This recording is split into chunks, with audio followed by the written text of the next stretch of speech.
Right now, in America, there's a crisis happening that most of us never see. It's not on the nightly news or debated by politicians, it's a slow-motion disaster in communities designed to be out of sight, mobile home parks. We're talking about something fundamental, clean, safe drinking water. For millions in these parks, turning on the tap is a gamble with their health. This isn't a problem in a far-off nation. It's here, now. Just think about your morning routine, brushing your teeth, making coffee, without worrying about the water.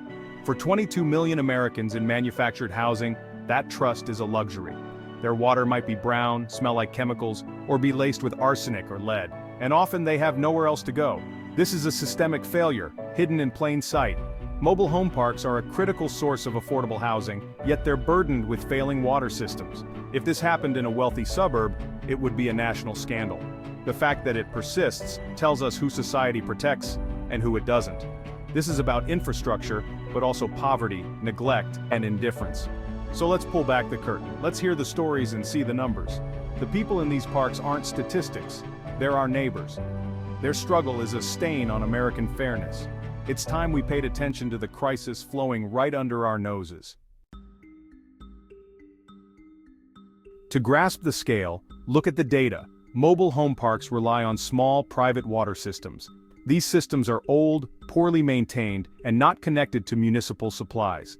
They have the highest rates of health-based violations under the Safe Drinking Water Act. Contaminants like arsenic and bacteria are common. These small systems are twice as likely to have violations as larger ones.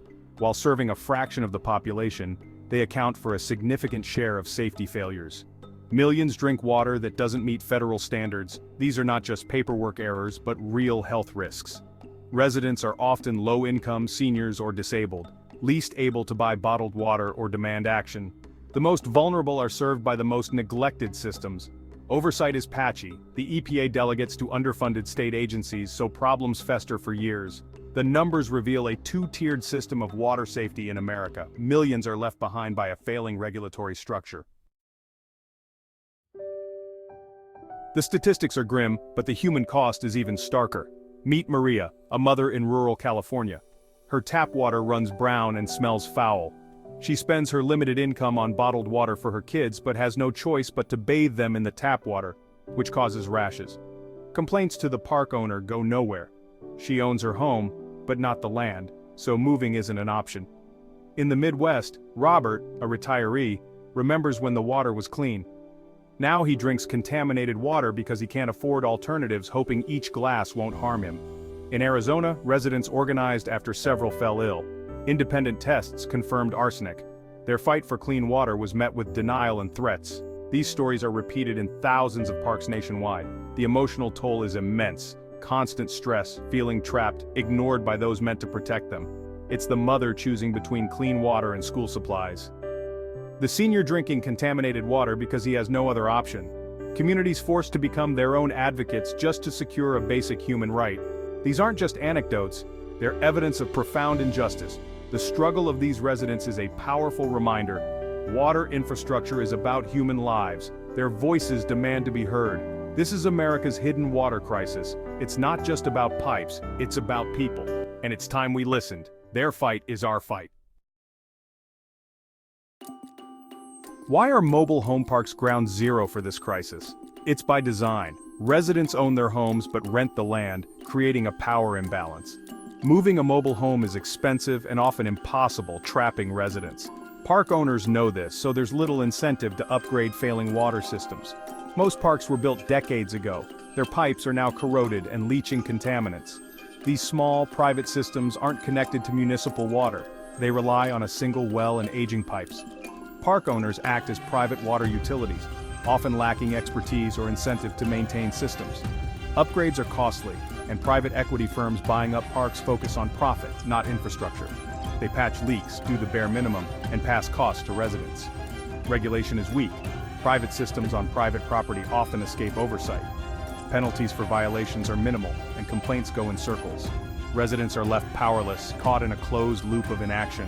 This toxic mix of captive customers, ancient infrastructure, profit-driven ownership, and weak oversight lets the crisis flourish.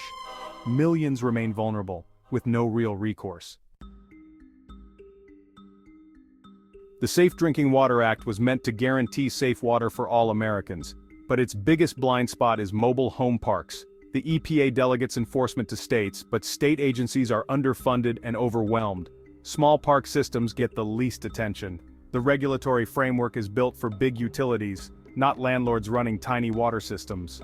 Fines for violations are small, just a cost of doing business. Park owners self-report water quality, a system ripe for abuse. Notices about contamination are often buried in technical jargon or hidden in rent bills. There's little requirement for clear communication or translation. Even when the system works on paper, it fails in practice. Residents are left in the dark. Accountability disappears. Complaints bounce between the state and the owner. Violations pile up, water gets worse, and residents suffer. It's a regulatory void where millions fall through the cracks. Amidst the bleakness, Colorado offers hope. Residents and advocates organized, shared their stories, and demanded action. In 2020, Colorado passed the Mobile Home Park Act, creating a registry, dispute resolution, and stronger enforcement of health standards. The state recognized mobile home parks as unique, requiring special protections. Advocates pushed for more funding to connect parks to municipal water, rules requiring clean alternatives, and tougher penalties for violations. The burden shifted from tenants to owners and the state. Colorado's story proves change is possible with strong laws, funding, and enforcement. Organizations like 9 to 5 Colorado and the Colorado Poverty Law Project led the way. The work isn't done, but Colorado has created a blueprint. Other states can follow. This crisis isn't inevitable. We can and must do better. Utah is also making progress. After years of contaminated water and weak oversight, public outcry forced action. The state launched a program to identify and fix troubled small water systems, many in mobile home parks. Regulators worked directly with owners, helping them find funding and solutions. Federal and state grants made full system overhauls possible, not just temporary fixes. Some parks were connected to municipal water, the most reliable solution. But progress is slow. For every park fixed, many more wait. The scale is enormous and funding is limited. Utah and Colorado are bright spots, but the national challenge remains. The road ahead is long, and every state must commit to solving this crisis. Despite progress, deep problems remain. National funding is hard to access for small private park systems. Many parks don't know how to apply for funds or aren't eligible. We need dedicated support and technical help for these communities. Corporate owners prioritize profit over residents' health. Federal regulations must hold them accountable. Data is inconsistent and hard to access. A national public database is needed. Transparency would empower residents and advocates, making it harder for neglectful owners to hide. The core power imbalance persists. Residents are captive to park owners. Stronger tenant protections and the right to organize are essential. Opportunity to purchase laws can let residents buy their parks and control their own water systems. Only then can they invest in their own health and safety. This crisis is about more than pipes. It's about dignity. In a wealthy nation, everyone deserves clean, safe water. Millions in mobile home parks are denied this basic right, a moral failure. We need robust government action at every level, federal, state, and local.